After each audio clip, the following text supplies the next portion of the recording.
বাংলাদেশ সত্যেন্দ্রনাথ দত্ত। কোন দেশেতে তরুণ লতা সকল দেশের চাইতে শ্যামল, কোন দেশেতে চলতে গেলে তুলতে হইলে ধরব কমল।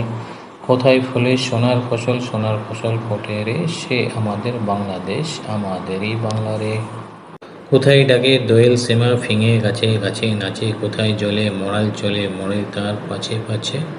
বাবু কোথায় বাসা বনে চাতক বাড়ি যাচ্ছে রে, সে আমাদের বাংলাদেশ, আমাদেরই বাংলা রে। কোনো দেশের দুর্দশায় মরা সবার অধিক পাইরে দুঃখ, কোনো দেশের গৌরবের কথায় বেড়ে ওঠে মোদের বুক। আজ আদ্যনাথ বাবুর কন্যার বিয়ে। তার এই বিয়ে শল্যপুরের বাড়িতে। কন্যার নাম শ্যামা, বরের নাম বৈদ্যনাথ। বরের বাড়ি অহল্যা পাড়ায়। তিনি আর তার ভাই সৌম্য পাটের ব্যবসা করেন। তার এক ভাই ধম্মনাথ কলেজে পড়ে, আর রম্যনাথ স্কুল। আদ্যনাথ বড় ভালো লোক, দান ধ্যান পুণ্য কাজে তার মন। দেশের জন্য অনেক কাজ করেন, সবাই বলে তিনি ধন্য। আদ্যনাথ বাবু তার ভৃত্য সত্যকে আমার কাছে পাঠিয়েছিলেন। আমি বলেছি তার কন্যার বিবাহে অবশ্য যাব। এখানে এসে দেখি আঙিনায় বাদ্য বাজছে। চাষিরা এই বৎসর ভালো শস্য পেয়েছে, তাই তারা ভিড় করে এসেছে। ভিতরে ঢুকি সাধ্য কি, অগত্যার বাইরে বসে আছি।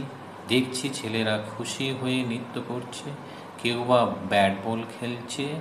নিত্যস্মরণ ওদের ক্যাপ্টেন। আজ মঙ্গলবার, পাড়ার জঙ্গল সাফ করার দিন। সব ছেলেরা দঙ্গল বেঁধে যাবে। রঙ্গলাল বাবুও এখনই আসবেন, আর আসবেন তার দাদা বঙ্গবাবু। সিঙ্গি, তুমি দৌড়ে যাও তো, অনঙ্গ দাদাকে ধরো, মোটর গাড়িতে তাদের আনবেন। সঙ্গে নিতে হবে কুরুল, কোদাল, ঝাঁটা, ছুরি, আর নেব ভিঙ্গি মেথরকে। এবার পঙ্গপাল এসে বড় ক্ষতি করেছে। ক্ষিতিবাবুর ক্ষেতে একটি ঘাস নেই। অক্ষয় বাবুর বাগানে কপির পাতাগুলো খেয়ে সাঙ্গ করে দিয়েছে পঙ্গপাল। না তাড়াতে পারলে এবার কাজে ভঙ্গ দিতে হবে। ঈশানবাবু ইঙ্গিতে বলেছেন তিনি কিছু দান করবেন। প্রশ্ন, রবীন্দ্রনাথ ঠাকুর। মাগো আমায় ছুটি দিতে বল, সকাল থেকে পড়ছি যে মেলা। এখন আমি তোমার ঘরে বসে করব শুধু পড়া পড়া খেলা। তুমি বলছো দুপুর এখন সবে, না হয় যেন সত্যি হলো তাই। একদিনও কি দুপুরবেলা হলে বিকেল হলে মনে করতে নাই?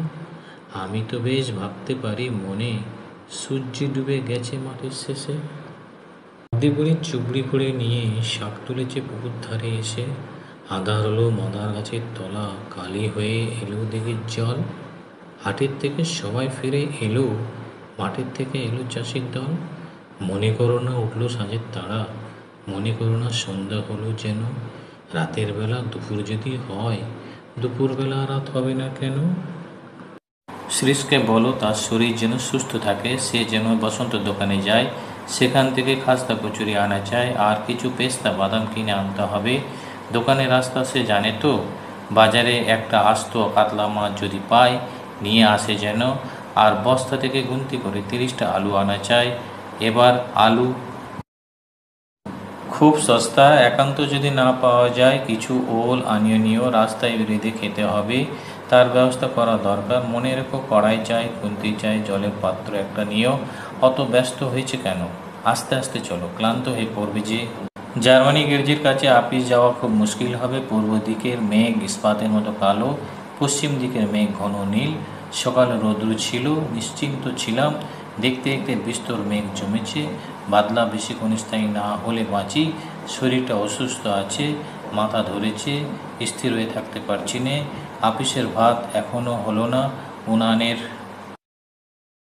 আগুনটা উস্কে দাও ঠাকুর, আমার ঝোলে যেন লঙ্কা না দেয়। বঙ্কিমকে আমার অঙ্কের খাতাটা আনতে বলো, দোতলার ঘরের পালঙ্কের উপরে আছে। খঙ্কা খাতা নিয়ে খেলতে গিয়ে তার পাতা ছিঁড়ে দিয়েছে।